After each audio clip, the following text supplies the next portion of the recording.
आते हम भाई राष्ट्रीय जनता दल के जिला अध्यक्ष जी का भी हम धन्यवाद देते हैं कि हमारे आगमन पर आप अपनी टीम और कमेटी के साथ सरवन जी मुखिया हैं और भी राष्ट्रीय जनता दल के जितने भी पदाधिकारी हैं, हम सभी का, मुकेश जी जो हैं हमारे राष्ट्रीय जनता दल के व्यवसायिक प्रकोष्ठ के जिला अध्यक्ष जी हैं, सभी लोगों का हम अपने संगठन के माध्यम से इनका स्वागत करते हैं और आभार प्रकट करते हैं। अभय जी, अभी ताज़ा मामला है नवादा में, आप जिस तरह से देख रहे हैं दलितों के घरों को जलाया गया है, क्या कहना चाहते हैं इस तरह के जो घटना पर?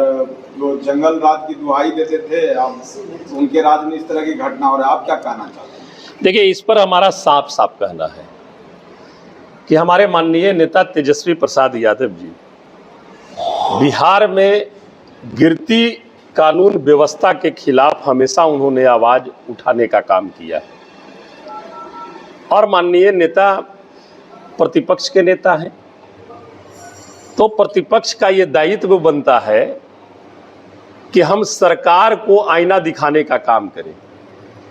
और जब जब हमारे नेता आईना दिखाते हैं तो वो लग जाते हैं आलाप गाने। जितने भी एनडीए के नेता हैं, घटना दुर्घटना अभी हो रही है, लूट दिन दहाड़े, पटना जैसे शहर में दिन दहाड़े अनेकों हत्याएं हुई, बलात्कार हो रही है, उस पर आवाज उठाते हैं हमारे नेता।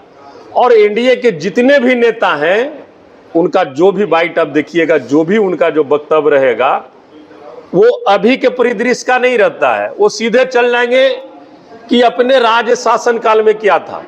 अरे भाई, शासन काल में क्या था, आप उस पर क्यों जाते हैं? उस चीज का नाम लेकर के तो आप इतना दिन 18 साल 20 साल से सत्ता में हैं ही। तो अभी जो स्थिति है उस पर तो आपको संज्ञान लेना ही पड़ेगा, आपको जवाबदेही बनती है। आप सरकार हैं, आपको जवाब देना होगा कि आखिर इस तरह की घटना जो हो रही है सभी जगह। हम गए सासाराम में 4 साल की बच्ची के साथ रेप करने का प्रयास किया जाता है, 4 साल की बच्ची के साथ। और उस दिन संजोग कहिए कि उसी दिन 2 तारीख को सीएम का वहां प्रोग्राम था। थाना प्रभारी ये कह के लौटा देता है कि हम मुख्यमंत्री जी के कार्यक्रम में व्यस्त हैं। सोचिए किस तरह की विडंबना है ये, समझ सकते हैं। और उसके बाद 3 तारीख को एफआईआर होती है, और वो भी एफआईआर लोग करते हैं तो छेड़छाड़ की धारा लगा करके जो दोषी है उसको बचाने का काम करती है। आप नवादा का जिक्र किए, नवादा पर माननीय जीतन राम मांझी जी ने क्या क्या बयान दिया। देखिए, ये आरोप प्रत्यारोप लगाने से अभी जो घटनाएं हो रही है उसको सरकार इनकार नहीं कर सकती है, तो सिर्फ दोषारोपण कर करके इससे वो पल्ला झाड़ना चाहती है कि हमारे मत्थे पे नहीं आए। तो भाई, बिहार की आवाम बखूबी इस चीज को देख रही है।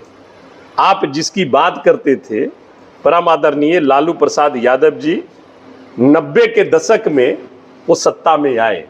उस समय की स्थिति परिदृश्य, हम जिस जमुई में बैठे हुए हैं, क्या स्थिति थी, जिसको लोग, ये जो लोग हैं जंगल राज की बात कर करके बिहार के लोगों को गुमराह करने का काम करते हैं। मैं दावे के साथ कह सकता हूं, जिस जंगल राज की ये बात कर रहे हैं वो जंगल राज नहीं थी, वो व्यवस्था परिवर्तन की एक लड़ाई थी।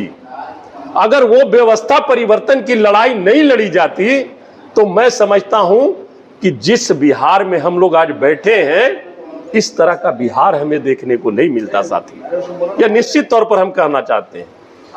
ये सिर्फ दिग्भ्रमित करना चाहते हैं लोगों को। इनका काम है कि जो मुख्य जो मुद्दा है, हम उनको मुद्दे से कैसे भटकाएं, आवाम को, बिहार के लोगों को, देश की जो बातें हैं, जो मेन मुद्दा है, उससे हम कैसे लोगों को गुमराह करें। ये भारतीय जनता पार्टी और डबल इंजन सरकार की ये नियत और नीति में है, निश्चित तौर पर हम कहेंगे। जीतन राम मांझी विशेष जाति को टारगेट कर रहे हैं, इसका क्या लेना देना? देखिए, कुछ भी लेना देना नहीं है। आप सरकार में हैं, आप किसी पर आरोप ऐसे ही नहीं लगा सकते हैं किसी भी व्यक्तिगत जाति पर। और जाति कोई क्रिमिनल नहीं होता है।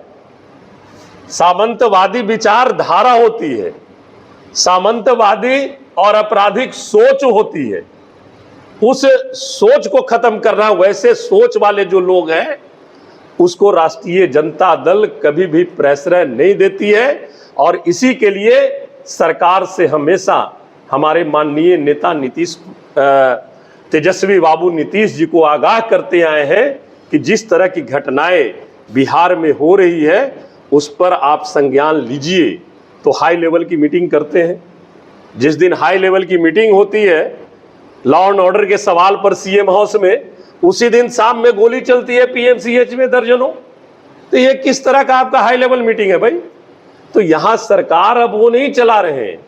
सरकार जो है 2, 4, 10 लोग मिल करके, जो अपराधी संरक्षित लोग हैं, जो अपराध को बढ़ावा देते हैं, आज अपराध को बढ़ावा देने वाले सरकार में पूरी छूट मिली हुई है।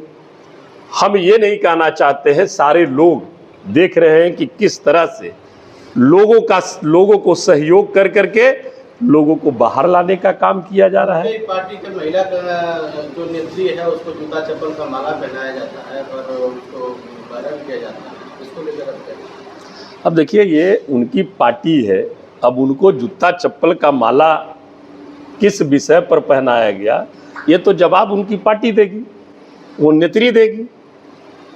लोकतंत्र में कितना जायज है ये बताइए। ये लोकतंत्र में इसका कोई स्थान नहीं है। लोकतंत्र में इस तरह की घटनाएं नहीं होनी चाहिए। अगर इस तरह की घटनाएं, हमें तो जानकारी नहीं है और न मैंने देखा है, अगर इस तरह का घटना हुई है तो मैं इस घटना की निंदा करता हूं। राजनीतिक विचारधारा की गिरावट आ गया है। नहीं, देखिए राजनीतिक विचारधारा की गिरावट नहीं आई है। राजनीतिक में वैसे विचारधारा के लोगों का समावेश हुआ है, इसके वजह से इस तरह की घटनाएं हो रही है। ऐसे व्यक्तित्व वाले और ऐसी सोच वाले राजनीतिक विचारधारा से के लोगों को दरकिनार करने की आवश्यकता है। क्या लगता है जमीन सर्वे की वजह से ये सब घटना हो रही है बिहार में? देखिए जमीन सर्वे कराने के पहले उनको सबसे पहले तो एक पूरा सर्वदलीय बैठक बुला करके और सभी जगह से फीडबैक लेना चाहिए था कि कैसे हम इसका सर्वे कराएं। इस पर फीडबैक लेना चाहिए था। सारे दल को बुला करके बैठाते, हर एक अनुमंडल से जो किसान है, जो व्यवसायी है, जो जमीन के मालिक हैं, हर एक अनुमंडल से कुछ लोगों को बुला करके राय मशवरा करनी चाहिए थी, सरकार को सलाह लेनी चाहिए थी। ऐसे ही थोप नहीं देना चाहिए था। अगर ये सलाह लेकर के मशवरा कर करके अगर इस तरह का सर्वे कराया जाता तो मैं समझता हूं कि इस तरह की परिस्थिति नहीं आती। आपको याद होगा कानून बनाते हैं लोग, इसी सरकार में 2017 में इन्होंने कानून बनाया कि अब किसी को भी अगर अपनी जमीन है बंटवारा कर रहे लोग अपने में, तो 100 रुपया के स्टंप पर जा करके करने से ये चीज हो जाएगा, उनका जमीन वगैरह सब कुछ हो जाएगा। कितना इंप्लीमेंट हुआ? कभी इंप्लीमेंट हुई इस चीज का? कभी नहीं हुआ इंप्लीमेंट। तो सिर्फ आप कानून बना दिए और उसके बाद इंप्लीमेंट के लिए आप उसको आगे अमल करने का काम नहीं किया। सब जगह पे प्रचार प्रसार करना चाहिए। उसी के वजह से आपको याद होगा कि कुछ दिन पहले रजिस्ट्री रुक गई थी कि जिनके नाम से जमीन रहेगा वही रजिस्ट्री कर सकते हैं, सारे गरीब गुरबा। अरे भाई म्यूटेशन जब हो ही नहीं रही है, नामांतरण जब आप जमीन का करा ही नहीं रहे हो, तो इस तरह से आप फरमान कैसे लागू कर दिए? आखिर सरकार को फिर वो वापस लेना पड़ा। तो इस तरह की स्थिति क्यों आती है? इसका मतलब है सरकार जो है ये सोच विचार करके काम नहीं करती है, बस टेबल पर बैठ करके और इस चीज को अमली जामा पहनाने का काम करती है। आपके नेता बिहार भ्रमण पर हैं और विपक्ष जो है लगातार सवाल खड़ा कर रहा है कि जब सत्ता में होते हैं तो विदेश घूमते हैं, जब सत्ता से बाहर होते तब जनता के पीछे। देखिए कौन विदेश घूम रहे हैं और कौन महंगे सूट पहन रहे हैं और कौन दिन भर में 4 गो सूट बदल रहे हैं, ये बिहार और देश की जनता देख रही है, बखूबी देख रही है।